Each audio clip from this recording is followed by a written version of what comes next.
Pero, Nililibang ko lang kayo guys. Kasi kung sa mga hindi nakakaalam, si Chua ang lagi nagsasalita sa amin. Lalo sa mga interviews, sa mga retro spiel.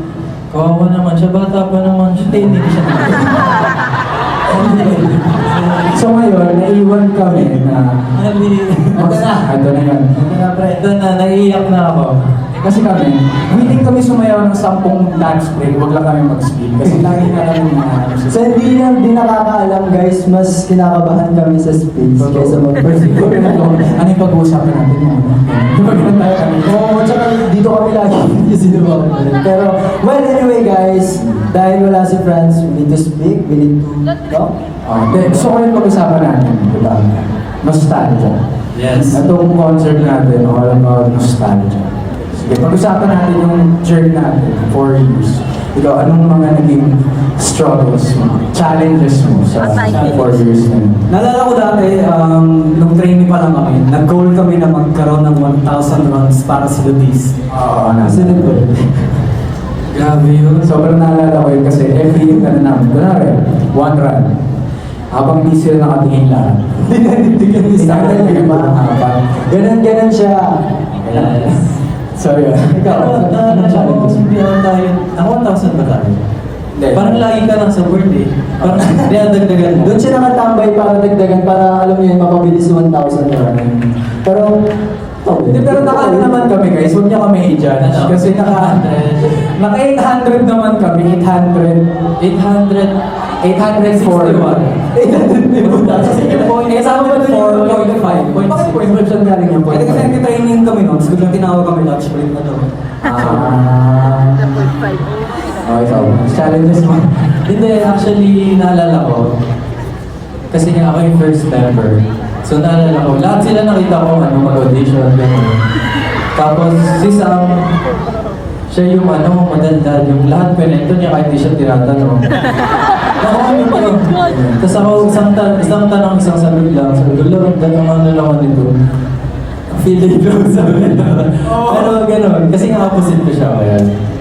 Pero yun. Pero akala ko talaga dati, nung nilapitan ko si Enzo, parang nag-give off na naman sa akin. Parang, gusto niya ba itong ginagawa? Gusto niya ba nandito siya? Kasi parang nabipilitan niya siya. Pero gano'n lang pala talaga yung personality niya. Very bold person talaga siya. Pero kung naging close niya naman ako. True. Ay. True. ikaw ba, mo, like challenge na... Ako talaga, to be honest, ang tagal ko talaga hinihintay itong moment sa buhay ko na ito. Ano? Same. Ilang taon hinintay to? Same na. Same time. Ayun, di ba, before meron akong group, hindi nag-workout. So, natenga ako ng matagal. Si Patrick. Hindi ako yun. Ayun, naghintay ako talaga. Kasi dasal ako ng dasal, sabi ko, Lord, sana may mangyari na sa buhay ko. Sana, Lord, na dumating na yung mga tao, kaparehas ko ng puso.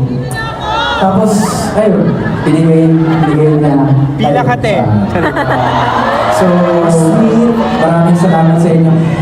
Oh, hindi na namin ito matagalin pa kasi ready na si Franz. Feeling ko, guys, well, si Franz, sobrang na-witness namin yung rehearsals niya for this solo prod. So, I hope na i-cheer natin si Franz. Bigyan natin yung full support kay Franz, okay? Let's go! Pero bago yan, wait lang. Ayan, alam niyo yan. Gusto ko lang i-take tong moment na to kasi nga, naalala niyo nung training days natin. Naalala yung training days natin, yung sinurprise kay lahat ng parents niya. Tapos yung sabi, yung mom ko nasa TV lang. Gusto ko lang mag-thank you and I'm so proud na nandito siya ngayon. Ayan, I think ako. Alright, love you mom. Yes, let's go! Okay, again, mamaya na namin, marami pa kaming nabakang kwento sa inyo guys, kaya pag-performing muna natin si Franz kasi kanina pa siya nag-iinit sa likod eh. I think he's ready na. Okay Franz, let's go, let's do this!